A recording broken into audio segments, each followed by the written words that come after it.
It was a typical Tuesday morning when my phone buzzed on the corner of my desk. The name on the screen made my stomach flip, Mr. Jameson. My boss. The man who could make or break my career with a single decision. I picked up the phone, my voice steady, despite the butterflies in my stomach. "Good morning, Mr. Jameson." "Hi, Claire," he said, his voice warm but professional. "I was wondering if you'd be free this evening. I need to go over some ideas for the upcoming project, and I'd prefer a more relaxed environment." "My place, if you're comfortable with that." I hesitated. This was unusual. Jameson wasn't the type to mix work with personal spaces. But then again, the upcoming project was high stakes. And I knew how much he valued privacy. "Of course," I replied, trying to sound confident. "What time should I be there?" "7, he said. "I'll send you the address." The day passed in a blur of meetings and emails, but my thoughts kept circling back to the evening ahead. What kind of man invited his employee to his home for a meeting? And why did it feel like there was more to this than work? By the time I arrived at his address, the sun was dipping below the horizon, casting the city in shades of gold and amber. His house was stunning, a modern design with large glass windows that glowed warmly from within. I rang the doorbell, clutching my laptop bag like a shield. Jameson opened the door. Dressed casually in dark jeans and a crisp shirt. "Claire, come in," he said with a smile that made my nerves dissolve just a little. "Can I get you a drink?" "Wine." "Coffee?" "Wine sounds great," I said, stepping into his home. The interior was as stylish as the exterior, with clean lines, tasteful art, and the faint scent of cedarwood.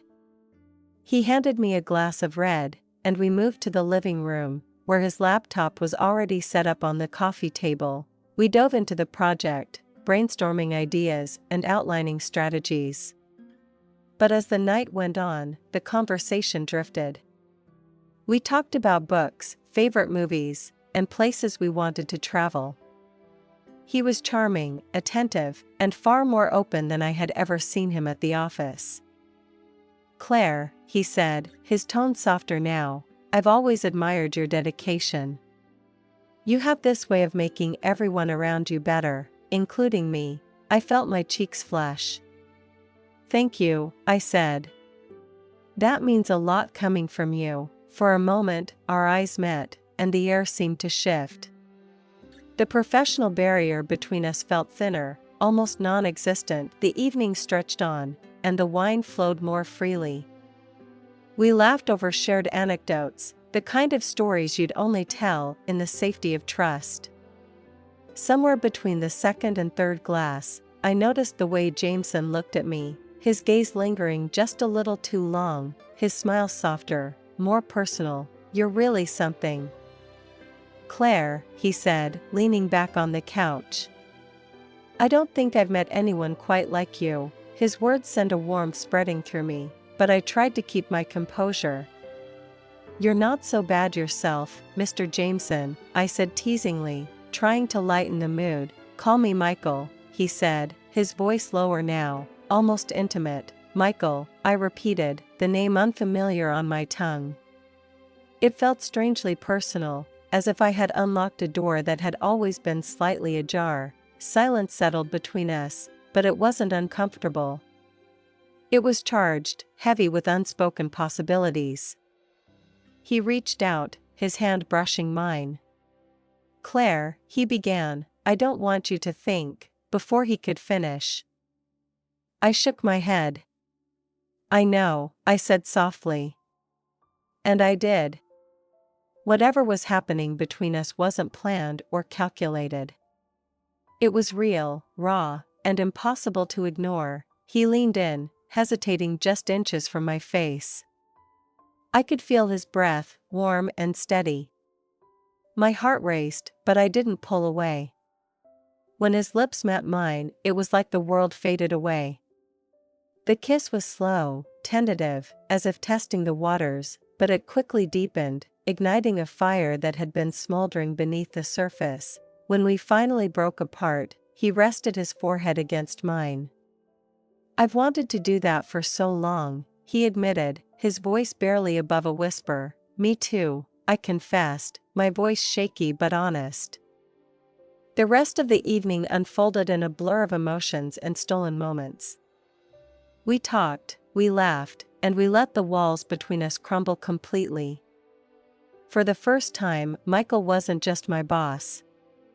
He was a man, flawed, vulnerable, and utterly captivating. As the night wore on, we found ourselves sitting closer, our hands intertwined. "This changes things," I said, breaking the comfortable silence. "It does," he agreed. "But it doesn't have to be a bad thing." I looked at him, searching his face for any sign of doubt or regret. But all I saw was sincerity. "I don't know what happens next," I admitted. "But I don't want to pretend this didn't happen." "Neither do I," he said, his thumb gently stroking the back of my hand. "Whatever this is, it's worth exploring." When I finally left his house, the world outside felt different, brighter, full of possibilities. The weight of uncertainty was still there, but it was accompanied by a sense of hope, a belief that sometimes, the unexpected could lead to something extraordinary. As I walked to my car, I glanced back at the house. Michael was standing in the doorway, watching me with a smile that promised more than words ever could. And for the first time in a long time, I felt like I was exactly where I was meant to be.